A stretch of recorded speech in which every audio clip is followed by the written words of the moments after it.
Last time we spoke about magnetic fields, okay?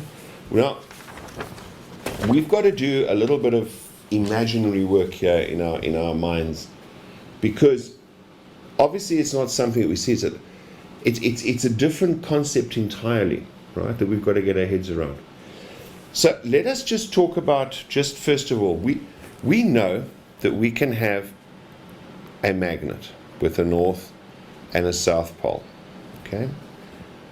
What we've done is we've said, right, let us now draw these lines that go across there. Okay. Those are linking the north and the south, right? So what we say is that those are the magnetic flow lines. That's the way it's flowing. It's kind of a bit like a water through a pipe, if you think about it, right? So we've got magnetic lines flowing from one to the other. Okay. Now, if you remember, what did we say previously a while back? We said north and south. What if we have the concept of stronger magnets? Okay. We even get them curving around the edge, right? And you can feel that when you're actually holding magnets. The strong magnets are very difficult to push together, or very difficult to keep apart if they are acting in a north-south direction. So we need to come up with a way of describing a magnetic field. How do I say that and that are not the same strength? We know we can talk about voltages of batteries, 12 volt, 24 volt. We can talk about current, 5 amps, 15 amps, 60 amps, right? But in magnetism, what do we use?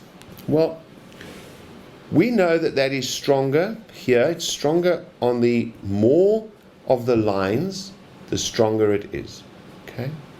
So we come up with in magnetism, we're coming up with the field strength.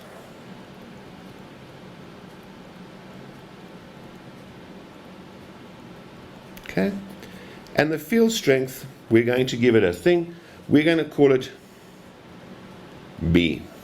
Okay, so you can see here that B here, this B, is less than the B of the other.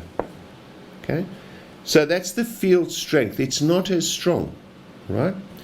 And what do we measure it in? This is where the confusion comes. We measure field strength in Teslas, T. So you can see the field strength's unit is the Tesla. So the field strength B has got a unit Tesla. Okay? That's the same as current. Current is measured in amps. Field strength is measured in Teslas, right? So on top here, well, we've got, let's say this is 4 Tesla. This over here could be 20 Tesla, which means B is stronger. It's got more Teslas, right? If you like, you could say that each one of the arrows cutting is 1 Tesla. So that's 4, and there's 20 arrows cutting through there. Okay, it's the unit that we measure it in, called the Tesla. All right. So that gives us an indication of how strong the field is, right? Now, however, we have said that the magnetic field it flows, doesn't it? It flows. We've called it magnetic flux, and flux means flow, right? So we have to now look and say to ourselves, all right, how do we talk about this flow? All right, let us talk about magnetic flux. Let's draw an analogy to water. Here's a pipe. Back to one of my other toys. Here's a pipe, right? Water's flowing down there. Okay, we measure the flow of the water in liters per second, cubic meters per second, whatever. but it's flowing through an area, a cross-sectional area. Well, then that indicates that magnetism must flow through an area as well. Remember, what did we do? We created a magnet down this pipe, didn't we, with the solenoid around it? We got a north pole over here, and we said it's coming out, it's flowing out. So it's the north pole is there, and it's flowing back to the south pole, right? So we're measuring this concept of flow, aren't we? So we've got our lines, okay? So we can say to ourselves, right, the field strength, we know, that's B, and it's measured in Teslas, right? The last bit that we've got to look at, we then need to say it's going to flow through something. Let's have a look. What do we say? Flow. Flow, magnetic flux. I'm just going to make a note here. Flow. Okay. This is the lines that are flowing through an area, right? So it's measured, its symbol, flow, is phi, and its unit is Weber. Right? It's phi, that's the magnetic flow, is in Webers, right? And essentially it is measured in Teslas per square meter. Right? So what does this say? Oh, right. Let's take, we've got a magnetic field, right? The magnetic field that we've got is we've got these arrows coming through over there and down there, and some more over here and over here and over here. And we say that that's there, right? Can you see? Sorry, I need to finish off my lines properly, don't I? So we say that is now coming through. Can you see? Those are all going through, piercing this square meter, right? But there's more magnetic field on the side here, all right? But they are not going through that piece of paper. So we are measuring, okay, how many lines, how many arrows are coming through this piece of paper. This is a square meter, it's a unit area, right? So we're measuring how many are coming through per square meter, right? That tells us the flow, doesn't it? So if, for example, you had a pipe, you'd know how many liters are going through there, and you could work out the cross-sectional area, right? So that gives us an indication of the flow. How many arrows are coming through there? Obviously, if we've only got, there's our square meter, we've only got 2 arrows coming through there, right? That is a very low magnetic flux, isn't it? It's going to be low. So the Weber, the unit, will be low. The Teslas that are going through there are low. So my field strength, B, is low, right? How do we measure it, right? It's going to be, the measurement is going to be involving B, isn't it? Okay? Makes sense? Right. So, let's have a look here. So, okie dokes. Let's just go back slightly, right? Just let's go back slightly. We say, right. Let's have a look, because this is something very new to us. Let's have a look at what some common magnetic fields are, some common fields. First of all, remember that what we've been drawing here, okay, is we're drawing uniform fields. Okay, they're not non-uniform. In other words, it's one field going through that square meter, or one field going from there to there, and it's uniform, just like the electric fields. If you remember, we had the electric fields as well. We had that, and we had that one, and then we had the electric field going from there to there. It's uniform. In other words, all of those are parallel to each other and equal. Okay? It's not unequal, etc. If we wanted to make it unequal, right, what would we do? We would do things like this, change the shape of the field, change the shape of the source, so you're getting a non-uniform field. It's not the same. We could put something externally to twist it, then it becomes non-uniform. But we don't have to worry about anything like that at all. Let us, we've got our uniform fields. Now, what are some typical values? Well, I just found a few here. For example, the Earth, we know it's got a magnetic field, right? We've got a north pole, it's got a south pole, and if we just draw it, we've got north to south, around like that, a magnetic field surrounding the planet. Okay? The Earth's magnetic field registers somewhere between 30 and 60 microteslas. Okay?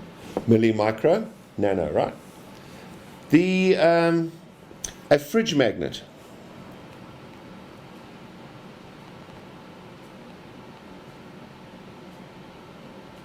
A fridge magnet is 5 milliteslas.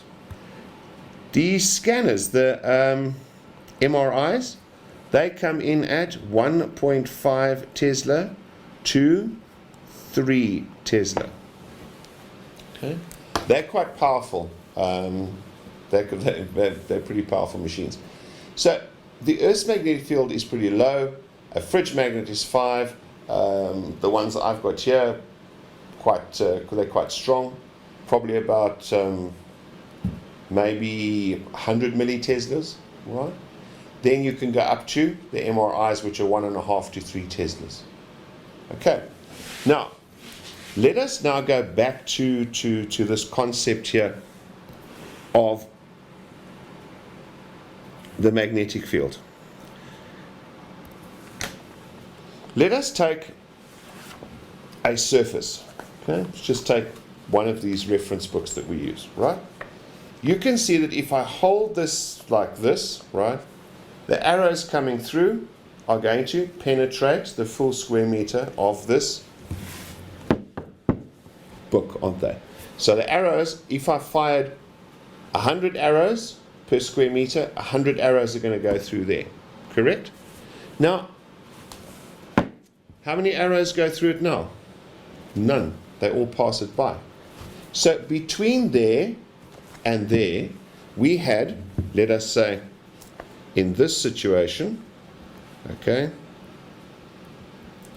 we've got phi equal to full, which is say 100%, and if we've got, that's like that, okay, I'm trying to sort of get it,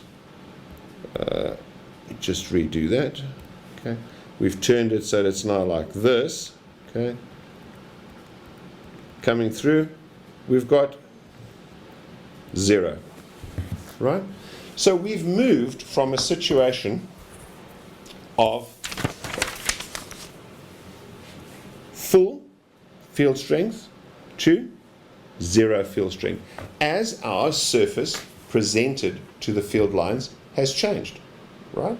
So as we've changed our angle, so the amount of arrows coming in from the North Pole have gone from full penetration to none, right? Now, that has obviously some interesting repercussions, given the fact that we're going to be changing magnetic fields when we come to the application of Faraday's law, which is, remember, if we put the magnetic field in, we generate a current, then it changes the opposite way, and then it changes, and then it changes the other way, right? We generate a potential difference, is what we said. Now, we said it depended upon the strength of the field, right? Now we've got some idea of field strength, haven't we? Because we can go back and we can say our field strength here is B. Okay, this is my unit here, right? This is my variable. B is measured in Teslas, right? So I can now say that the Teslas, right, that were coming into this solenoid over here. In other words, the amount of lines that it's cutting, right? Remember the magnet's doing this, so each one of these little coils is cutting through the magnetic lines. So it's linked now to Teslas, isn't it? Right? And Teslas is also linked to the magnetic flow, which is the flux. Right? It's linked to the flux, which is the Weber. Okay? They are linked as well. Okay? So, at the end of the day, what have we got? We've got that Faraday's equation, okay, stated slightly differently, looks like this. Okay? The EMF, which is the potential difference that was generated, is minus N delta phi over delta T. All right? Now, what does all this mean here? Okay. Well, first of all, this here is the EMF, right? Which is the potential difference which is generated by the fact that we are moving the conductor through a magnetic field or moving a magnetic field through a stationary conductor. Remember, it's the same thing, right? We're moving the magnet, right? Or we're moving this over the magnet. So we're either using the coils in a magnetic field or a magnetic field passing by, right? So that's the EMF, the potential that is generated, which would result in a current, obviously. N over here is the number of turns. In other words, how many coils have we got? Because remember what we said, we found by experiment, the more coils we have, the greater the current that we got. Then we say, what is delta phi, delta t? Well, delta t, obviously, we know that one. This is change in time, isn't it? That is the time period. Because we said the faster we do this, the higher the current that we generate, the higher the EMF that we generate. Delta phi up there is going to be change in magnetic flux. Right? Change in magnetic flux. What does that mean? That means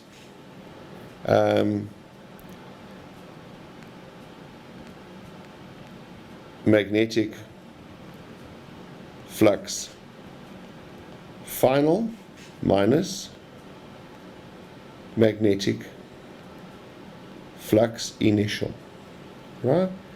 Because a change in physics is final minus initial. Change in energy, change in momentum, change in temperature, final minus initial, right? So we've got that. Okay? Now, that is then going to be phi final minus phi initial. So what have we said? Well, essentially the formula there has said exactly what we've said in the beginning.